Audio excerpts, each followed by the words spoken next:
Good afternoon, everyone. My name is Judge Nicole Panton, and I am the president of the Chicago Bar Association. Thank you to all of our guests for joining us for this special celebration. Named in the honor of U.S. Supreme Court Justice and native Chicagoan John Paul Stevens. The Stevens Award was established in the year 2000 and is presented annually to lawyers and judges in recognition of their outstanding character and commitment to community. Selected by the Chicago Bar Association and the Chicago Bar Foundation, these honorees exemplify the highest personal integrity and devotion to public service, just as Justin Stevens did. Their life's work emulates Stevens' legacy of pro bono and public service, as well as his commitment to ensuring that our justice system is fair and accessible for everyone. They're dedicated to the bench, the bar, and most importantly, the community. Today, we honor and celebrate Aurora Austriaco, John Bouman, Chief Judge Virginia Kendall, Michael Lufrano, and Professor Michael Seng. Like past Stevens Awards recipients, this year's honorees are among the best in the legal profession in Chicago. This phenomenal group is making a difference every day in our legal community, our city, and our state through their leadership and generous service.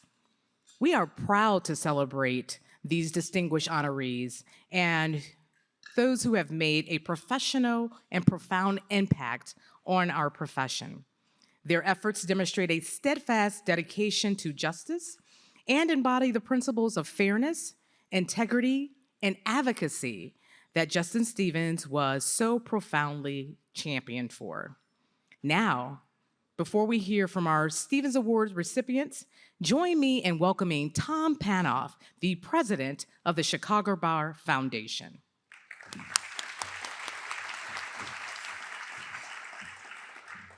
Thank you, Judge Patton. Good afternoon, everyone. My name is Tom Panoff, and it is an honor to serve this year as president of the Chicago Bar Foundation. I would like to join my colleague and CBA counterpart, Judge Patton, in welcoming you today to celebrate today's outstanding honorees and Justice Stevens' long and distinguished career and his great legacy that he left to our profession, our justice system, and to our country. As many of you know, the Stevens Award was conceived by Justice Stevens' former law clerks, the CBA and the CBF, as a tribute to the justice and to honor those attorneys who best exemplify Justice Stevens' commitment to the integrity and public service and to the practice of law. This award was first presented in 2000, as Judge Patton noted. For the past 25 years, those recipients are some of the very best of our legal community. And if we were to have a Hall of Fame for the Chicago legal community, they would be part of it. And as you'll see from today's honorees, they are no exception.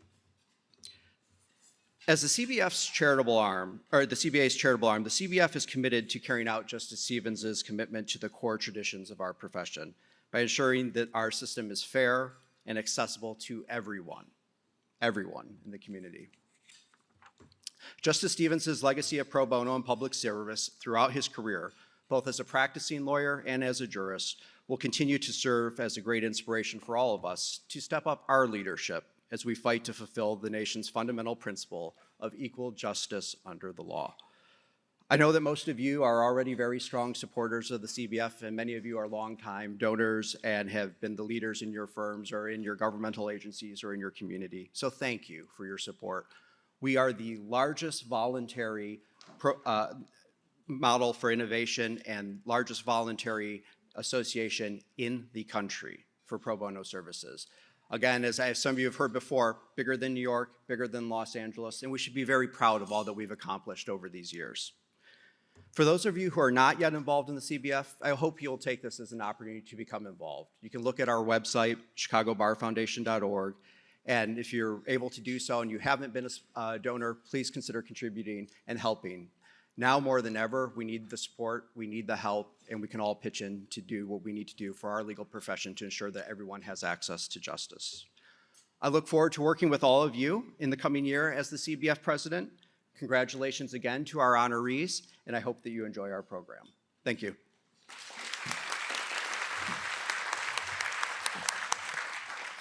Thank you, President Panoff, for your remarks. Everyone, please enjoy your lunch, and we will resume with the award ceremony after a short break. Hello, everyone. I'm back. Please continue to enjoy your lunch, but we are respectful of everyone's time. So we're going to resume our program with introductions of our 2025 Justice John Paul Stevens Award recipients. Please look at your program for the full bios of all of our distinguished honorees. I will introduce each winner in alphabetical order, and then we will play their video remarks. Once the video is over, I will ask the winner to join Tom and I on stage to receive their award and take a photo with us. Our first honoree is Aurora Austriaco.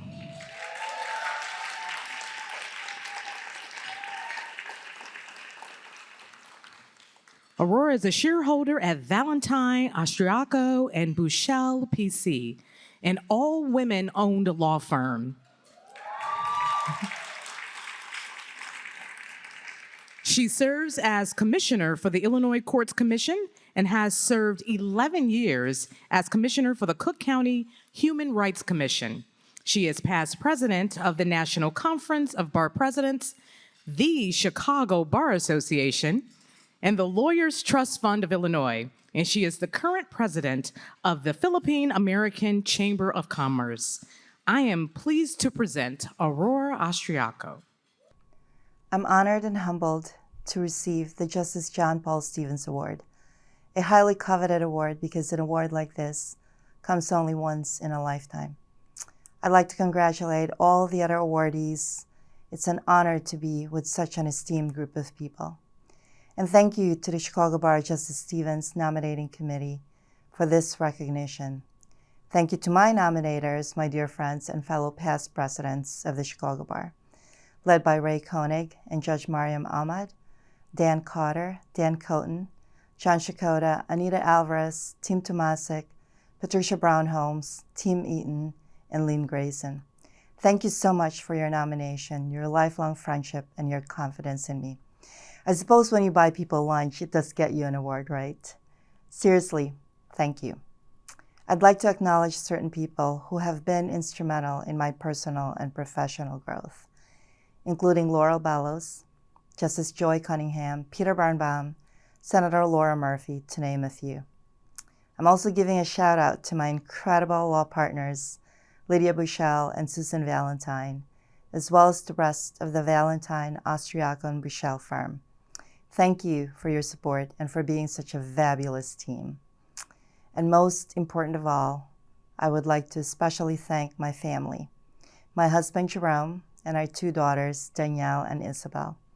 Thank you always for your unconditional love, support, and patience with all my Bar Association work and public service. You are my world. This award is so meaningful to me because I had the honor of meeting Justice Stevens. When I served as president of the Chicago Bar in 2012, I had the privilege to host Justice Stevens at his own Justice Stevens Awards luncheon. It was an incredible experience to sit next to a legend and a giant in the legal profession. I knew that Justice Stevens was a huge Cubs fan, as am I, so at that luncheon, I thought I would give him a Cubs baseball bat as a gift. And I remember him being so gracious and appreciative of the gift, and yet saying, "This would be interesting to bring on the plane." Justice Stevens was known for his lifelong commitment to justice, integrity, legal service to the bench and bar, and commitment to public and community service. He was also known for his profound commitment to protecting individual rights, especially those that had been disenfranchised and discriminated against. And he was also a strong defender of free speech. Unfortunately, these rights have been challenged in the current climate we are in, where the rule of law is under attack, the independence of the judiciary is being threatened, diversity, equity, and inclusion initiatives are being dismantled, and free speech is being threatened. The role of lawyers has never been more important and needed as it is now. In the same vein, bar associations, such as the Chicago Bar Association, must continue to stand with other bar associations to defend the rule of law and reject efforts to undermine the courts and the legal profession and be the voice for the profession. Our North Stars must always be the protection of the rule of law, the independence of the judiciary, free from any attack, whatever our judge's decision will be, the essential role of lawyers, and an inclusive profession. As lawyers, we must speak up because if we do not, who will speak for our judges? Who will protect the rule of law, which is the bedrock of our society? These are challenging times, and the essential role of lawyers will not diminish, but will only become even more important as we strive to have a more fair and just society, just as Justice Stevens would have wanted. Thank you again for this award. I am humbled and honored.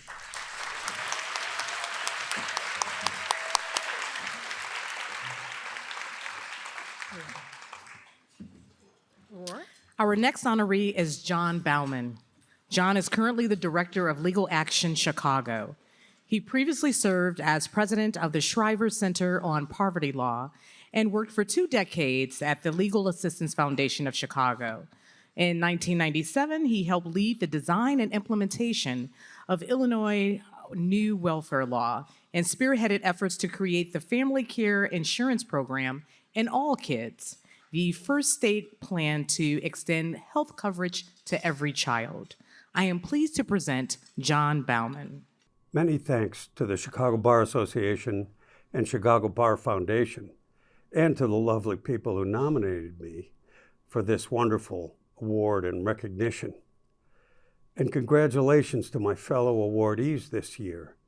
I am humbled and gratified to be here in your company, and that of all the awardees in prior years.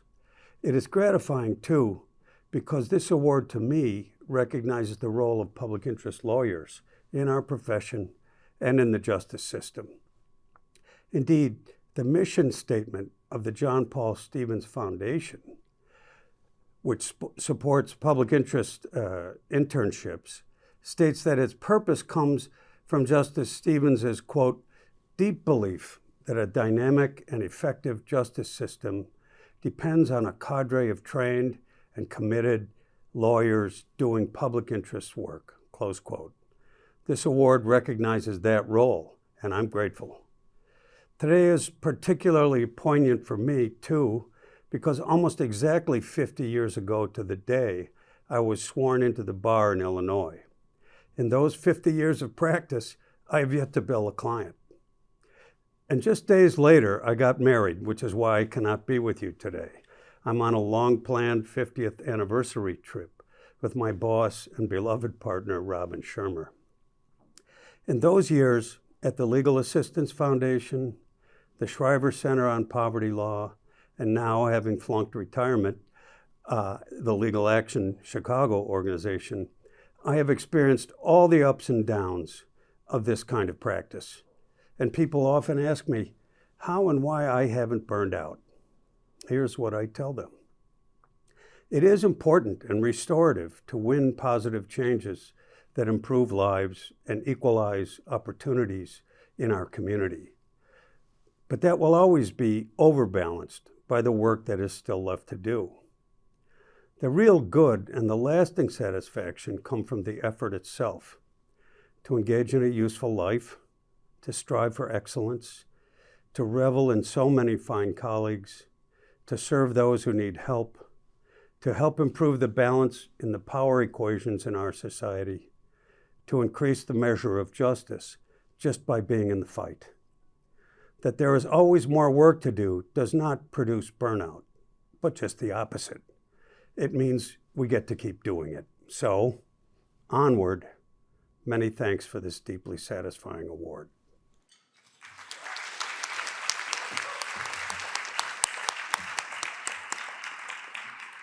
We will be sure to share this award with Attorney Bouman and his video of the ceremony when he returns. Our next honoree is Chief Judge Virginia M. Kendall. Chief Judge...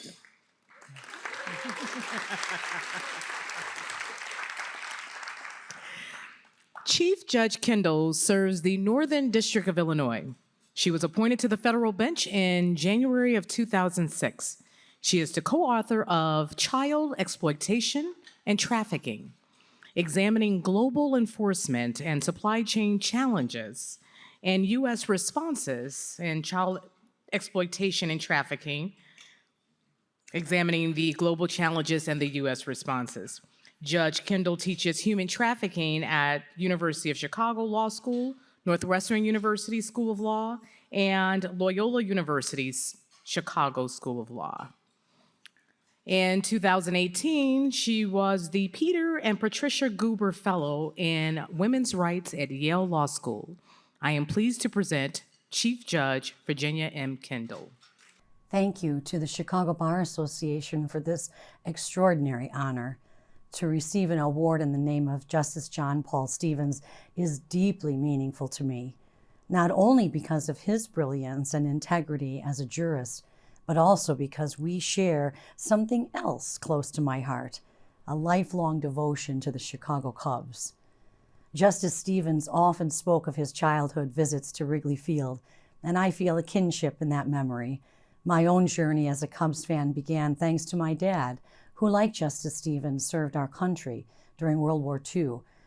After my father's death, I was given a collection of letters that he wrote to his own dad while he was stationed overseas. Through the haze of war and uncertainty, those letters spoke consistently of home, of family, of hope, and of the Cubs. He wrote of his dream to take his dad to a game at Wrigley when he returned. It was 1945. Cubs fans know what that means. Unfortunately, his dad died before he returned from the war, and they never got to share that day in the sun together. But my father's love for the Cubs endured, and through it, he passed on to me more than a baseball allegiance. He gave me lessons of patience and perseverance, humility, hard work, loyalty to the underdog, and the importance of finding joy, even in the smallest of things, like sunny afternoon at the ballpark. Justice Stevens embodied those same values, values forged through service, shaped by intellect, and expressed through his enduring commitment to justice and democracy.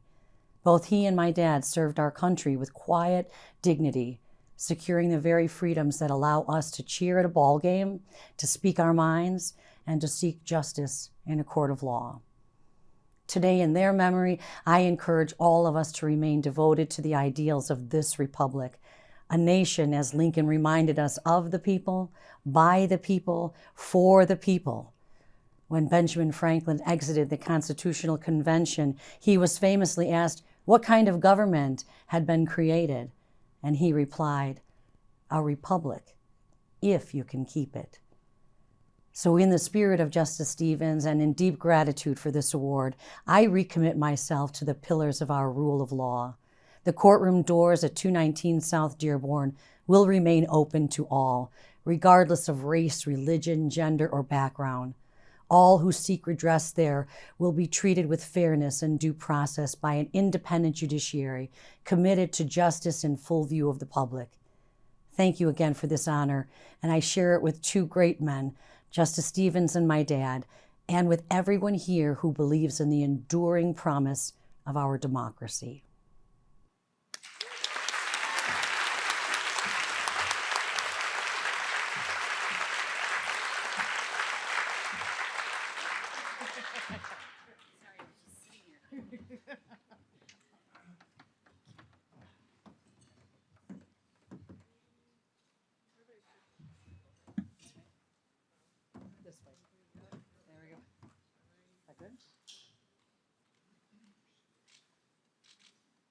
Now, our next honoree is very busy at the moment, considering the Chicago Cubs are in the playoffs. Go Cubs.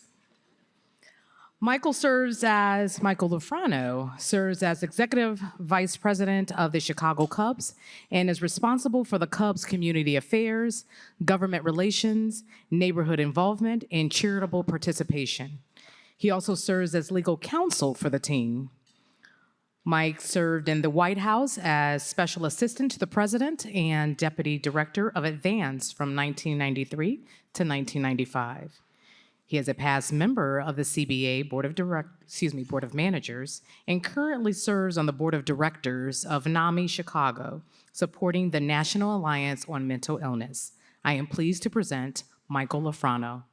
Thank you to the Chicago Bar Association, the Chicago Bar Foundation, the Selection Committee, and congratulations to all the other awardees. Thank you in particular to John Shikoda and Taylor Riskin for nominating me.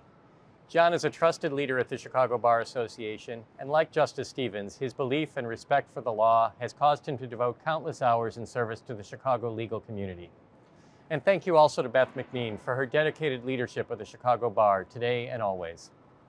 This award is particularly special for me because I had the honor of meeting Justice Stevens at the John Paul Stevens Award lunch back in 2016. We presented him then with one of the flags from Wrigley Field, which flies above the grandstand with 1932 on it, to commemorate one of the most historic Cubs World Series appearances, the year of Babe Ruth's famous called shot. As a 12-year-old in October 1932, Justice Stevens was at the game when Babe Ruth famously pointed to the bleachers and proceeded to hit a home run off of Cubs pitcher Charlie Root. At the luncheon in 2016, Justice Stevens promised he would come back to Wrigley Field if the Cubs ever made it to the World Series again. Little did he know, just about a month later, he would be sitting in the friendly confines, right near where he sat in 1932, serving as a bridge across generations as he watched the Cubs in the World Series. And we all know what happened next. The Cubs won the championship for the first time in 108 years. But as proud as I am when the Cubs win, and on my work as a lawyer and the chances I've had to help the Chicago Bar Association, I'm just as proud of the work the Cubs do throughout the city and year-round, which is consistent with Justice Stevens' commitment to integrity, to service, and to the public.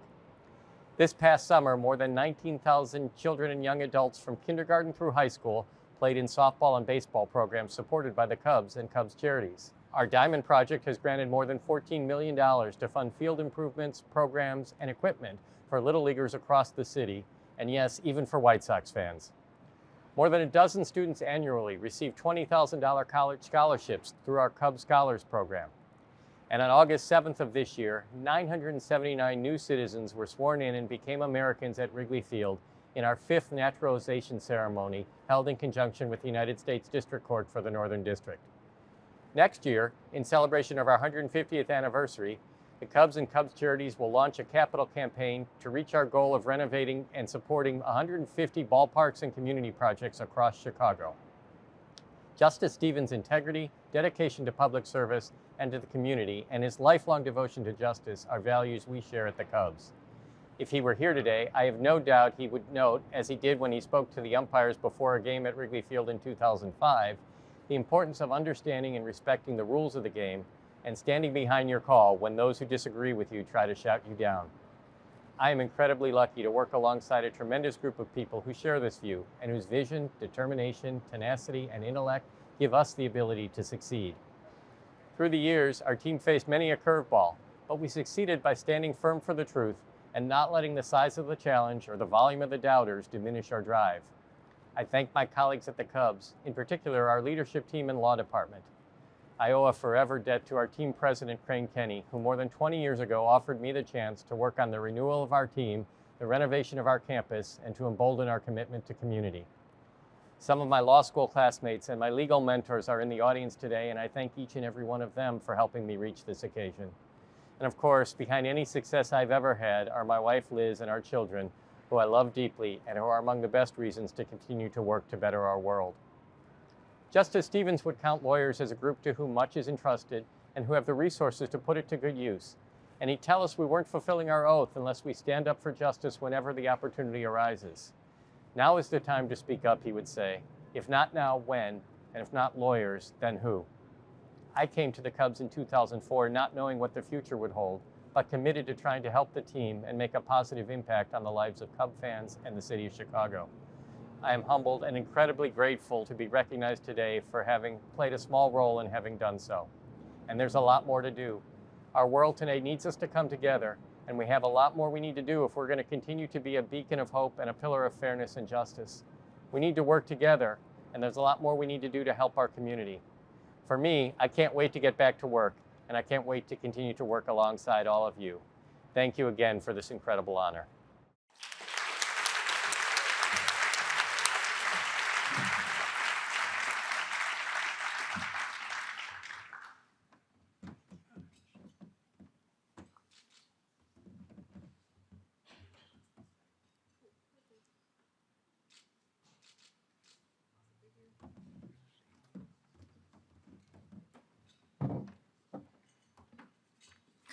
Our final honoree today is Professor Michael P. Seng.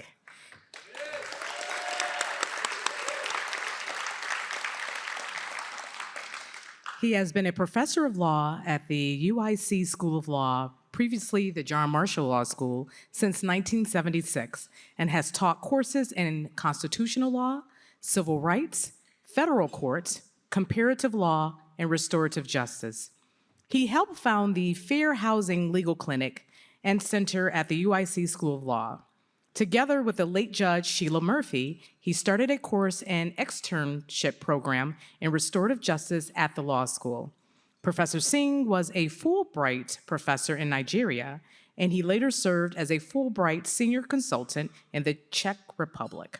I am pleased to present Professor Michael P. Seng. It is a unique honor to be selected as a recipient of the John Paul Stevens Award. I can think of no better role model for a law professor than Justice Stevens. He was a scholar, a man who exhibited the highest ethics, and a true humanitarian. All are attributes necessary in a judge and also a law professor and a lawyer. I first heard of John Paul Stevens in 1969 through the hearings he conducted involving the ethics of two Illinois Supreme Court justices. These hearings, which I attended as a young attorney, made a profound impression on me. John Paul Stevens' work exemplified the best in the legal profession.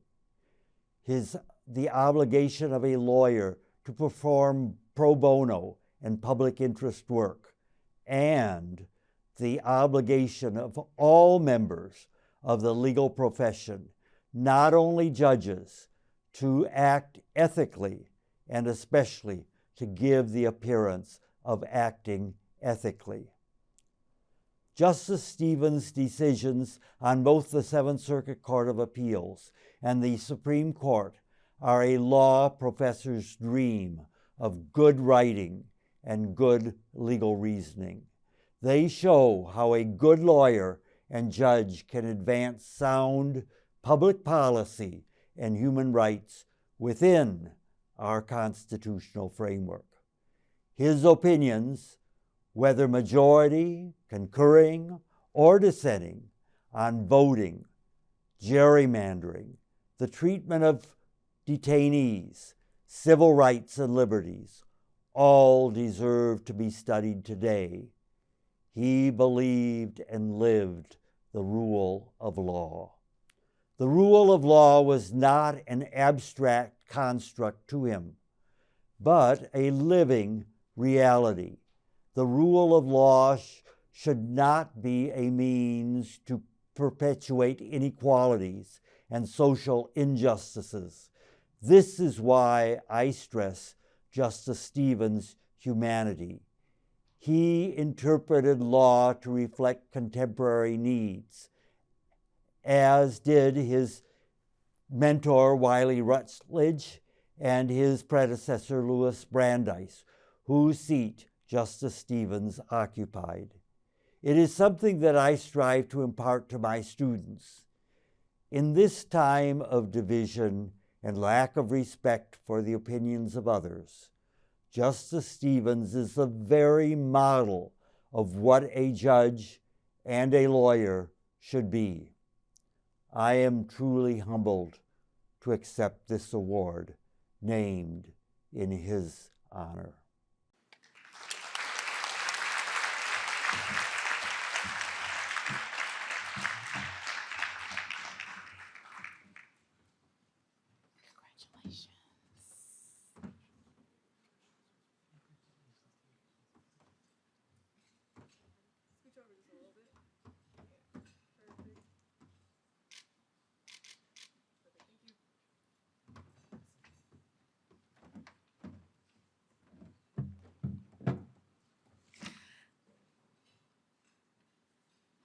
Thank you again to President Panoff and to the Joint CBA-CBF Selection Committee for choosing such inspirational and distinguished honorees for the 2025 Justice John Paul Stevens Awards. Most importantly, I want to thank our extraordinary honorees for their tremendous contributions to our legal profession and our community. Thank you all for joining us today, and that is the end of our program.